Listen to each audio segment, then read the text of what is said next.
সিঙ্গাপুরি দেবর আমার এমন মজার রান্না করেছে, নিজের খাবার খেয়ে নিজেই বলছে ওয়াও! কেমনটা লাগে, আমাদের একটু প্রশংসা করতে দে। যাই হোক, আজকে কিন্তু সে অনেক বড় আয়োজন করছে পুরো বাড়ির সবার জন্য রাতের খাবার। আর এই রাতের খাবারে সে আজকে করছে তার হাতে স্পেশাল ফ্রাইড রাইস, আর সাথে থাকছে ফ্রাইড চিকেন। ছেলে মানুষের হাতে করা রান্না খুব একটা চোখে কিন্তু দেখা যায় না। ছেলেরা খুব কম আছে রান্না করতে ভালোবাসে, তারা শুধু মেয়েদের হাতে রান্না খেতেই ভালোবাসে। যাই হোক, আজকে যেহেতু দেবরের হাতের রান্না খাবো, এক্সাইটমেন্টটা কিন্তু অনেক বেশি। বাজার থেকে মুরগি নিয়ে আসা হয়েছে, আনার পর এগুলো কেটে কুটে ক্লিন করা হচ্ছে। কিছু করা হবে ফ্রাইড চিকেনের জন্য, আর কিছু ছোট ছোট টুকরা করে দেওয়া হবে ফ্রাইড রাইসের জন্য। চুলায় যখন আগুন ধরাতে যাচ্ছিলাম, একটু হিমশিম খাচ্ছিলাম। হুট করে স্পাইডারম্যানের মতো আর সুপারম্যানের মতো করে চলে আসলো আমার দেবর মশাই। এসে বলতেছে, সরে যান, দরকার নাই, আমার চুলা আমি জ্বালিয়ে নিতে পারব। বাবা, কি তেজ! যাই হোক, তার তেজের চোটে চুলায় আগুন কিন্তু আসলেই দাউ দাউ করে জ্বলে উঠেছে। এখন রান্না বান্নার পালা।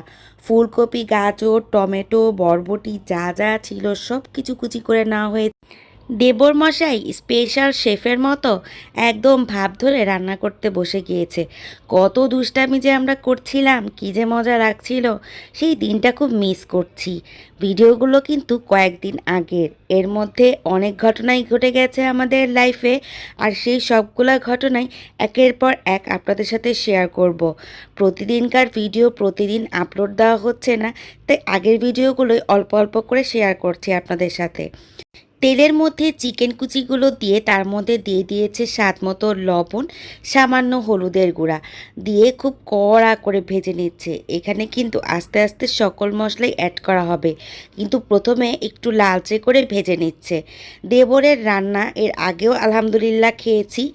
সে ছোট যখন তার সাথে আমার পরিচয়, সে ছোট্টকাল থেকেই বেচারা আমাকে অনেক কিছু রান্না করে খাইয়েছে। আস্তে আস্তে সে কিন্তু বড় হয়ে যাচ্ছে, আর বড় হতে হতেও তার রান্নার হাতের যশ কোনো অংশেই কিন্তু কমে যায় নাই। এরপর হচ্ছে ফ্রাইড চিকেনের জন্য মশলা মাখানো হচ্ছে। আসলে চিকেনটাই পুরোপুরি মাখানো হচ্ছে। এখানে দিয়ে দেওয়া হয়েছে হলুদের গুঁড়া, মরিচের গুঁড়া, যেটাকে বলে দেশি ফ্রাইড রাইস আর দেশি ফ্রাইড চিকেন।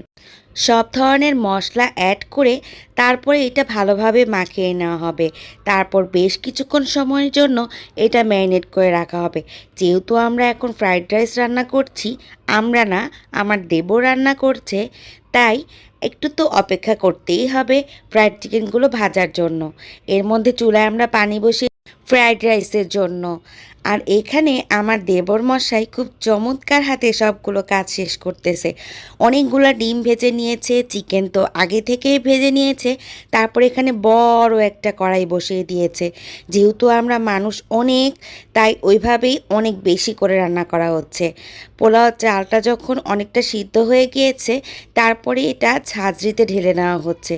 গরম গরম চাল আর গরম গরম পানি, এরকম কাজ কিন্তু অনেক সাবধানতার সাথে করতে হয়, কিন্তু মাশাআল্লাহ উনি খুব সাবধানতার সাথে খুব সুন্দরভাবেই কাজগুলো সম্পন্ন করতে পারেন।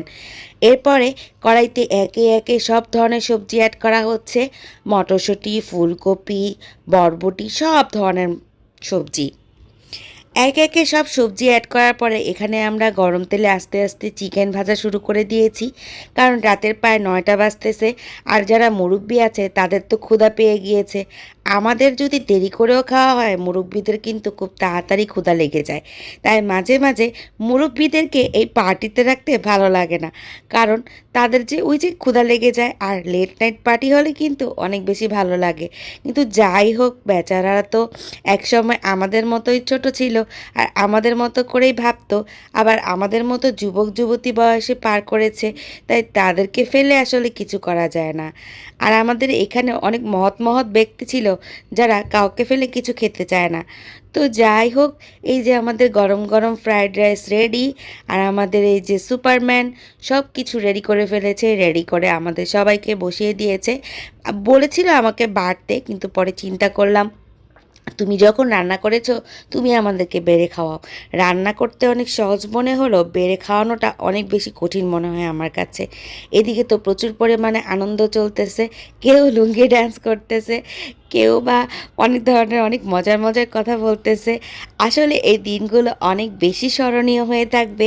আমার ভিডিওতে যে পরিমাণ ভিউ হোক আর না হোক, এই দিনগুলোর কথা আমার স্মৃতির পাতায় আমার পেজে স্মরণীয় হয়ে থাকবে। আজকের মতো বিদায়। সবাই ভালো থাকবেন, সুস্থ থাকবেন। আল্লাহ হাফেজ।